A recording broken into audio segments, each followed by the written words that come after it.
બહુ બધો વરસાદ તો નથી એટલો, પણ એક પવન, વાવાઝોડું સાથે વરસાદ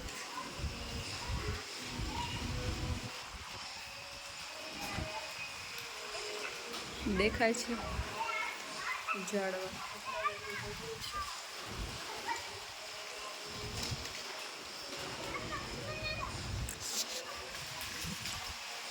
ત્યાં બાળકો રમે છે.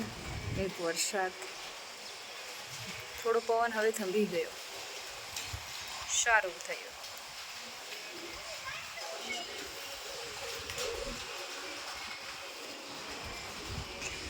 ઉપર તો તડકો છે, પણ વરસાદ